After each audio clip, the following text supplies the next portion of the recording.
হঠাৎ করে টুক করে আমি দেশে চলে আসব।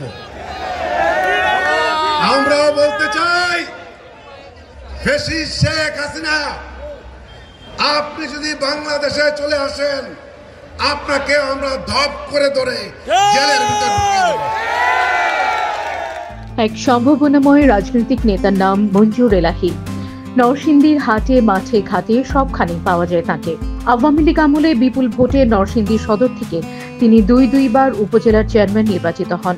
সেই জনপ্রিয়তার উপর ভর করে তিনি এগিয়ে যেতে চান রাজনীতির ময়দানে। আমাদের নরসিংদী প্রতিনিধি নজরুল ইসলামের তথ্য ও ভিডিও চিত্রের ভিত্তিতে একটি ডেস্ক রিপোর্ট। নরসিংদীর তাঁত শিল্প বিকাশের অন্যতম কারিগর মরহুম হাজী আবেদ আলীর সন্তান মঞ্জুর এলাহী। আমার বাবা মরহুম আবেদ আলী হাজী সাহেব, উনি একজন সামাজিক মানুষ ছিলেন, একজন শিল্পপতি ছিলেন, নীতি নৈতিকতা আদর্শে ভরপুর ছিলেন। আমার বাবা আমার জীবনের সবচেয়ে বড় আদর্শ, নীতি নৈতিকতা ভরপুর ছিল আমার বাবার মধ্যে। ওই পারিবারিক শিক্ষাটাই আমি এবং আমার ভাই, আমার পরিবারের সবাই শিখেছি।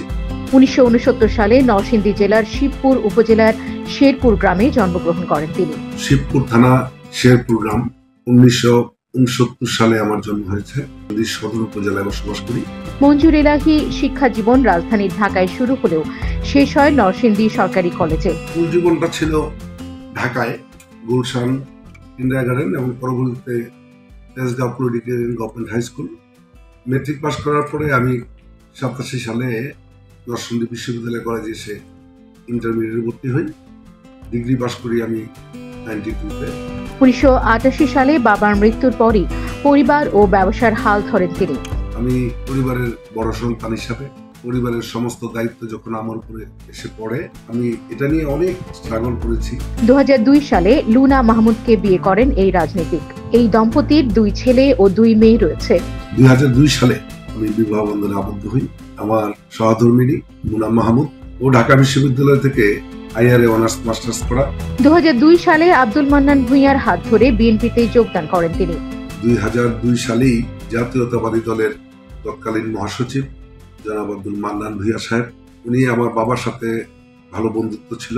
সেই সুবাদে উনি আমাকে এই জাতীয়তাবাদী দল বিএনপিতে যোগদান করান। নরসিংদী সদর থেকে তিনি দুইবার সদর উপজেলা চেয়ারম্যান হিসেবে জয়লাভ করেন।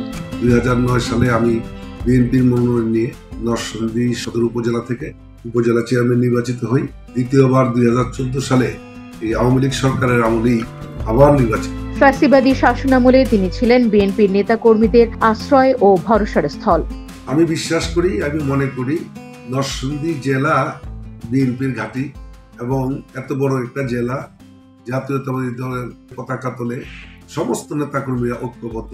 যে কোনো সময় যদি নির্বাচন হয়, নির্দ্বিধায় নরসিংদী জেলার এই 5টি আসনই আমরা পাবো। বিএনপির বহু নেতাকর্মী সমর্থকদের মামলার আইনি সহায়তার জন্য আর্থিক সহায়তা প্রদান করেছেন তিনি। রাজনীতিতে আমরা এসেছি মাটি ও মানুষের সেবা করার জন্য। এখানে যদি কেউ প্রাপ্তির আশা করে, বোকামি হবে। এখানে দেয়ার পালা। রাজনীতির পাশাপাশি তিনি একজন সফল ব্যবসায়ী। এই নরসিংদী শহরে আমি নিজে 3টি স্কুলের প্রতিষ্ঠাতা চেয়ারম্যান, 4টা কলেজের প্রতিষ্ঠাতা চেয়ারম্যান, 2টা মাদ্রাসার প্রতিষ্ঠাতা চেয়ারম্যান।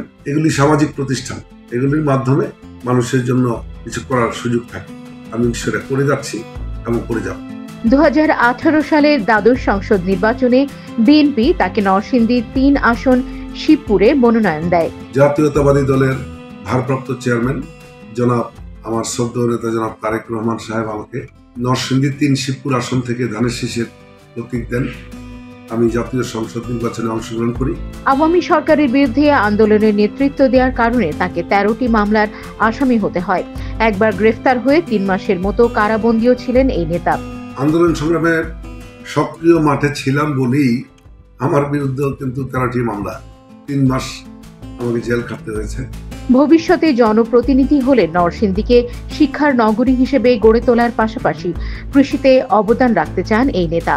যদি আল্লাহ পাক এই সুযোগ আমাকে দেন, তাহলে কিন্তু এই সেবার মানটা আরো অনেক বড় করে করার সুযোগ থাকবে। কিন্তু দুঃখের বিষয়, এই জেলায় কিন্তু একটা বিশ্ববিদ্যালয় নাই, মেডিকেল কলেজ নাই, বেকারত্ব দূরীকরণের জন্য ভোকেশনাল যেটা, এটা অপ্রতুল। এখানে কৃষক কিন্তু তার সবজির ন্যায্য মূল্য পাচ্ছে না। যদি ওইখানে কোল্ড স্টোরেজ যেটা বলে, এটা করা যায় তাহলে এই কৃষকের ন্যায্য মূল্যটা আসবে। সারা জীবন মানুষের কল্যাণে কাজ করার দৃঢ় প্রত্যয় ব্যক্ত করে তিনি বলেন, নিজেকে মানুষের ভালোবাসার মধ্যেই ডুবিয়ে রাখতে চাই মানুষের অকৃত্রিম ভালোবাসা। আমি সবাইকে ভালোবাসি, আমাকেও সবাই ভালোবাসে, এটা আমার বিশ্বাস। সারা জীবন আমার সকল ভালো কাজের সাথে আপনারা সবাই থাকবেন, পাশে থাকুন, পাশে রাখুন, আমাদের বিজয় নিশ্চিত ইনশাআল্লাহ। রশনি হান্নান, নিখাত খবর, ঢাকা।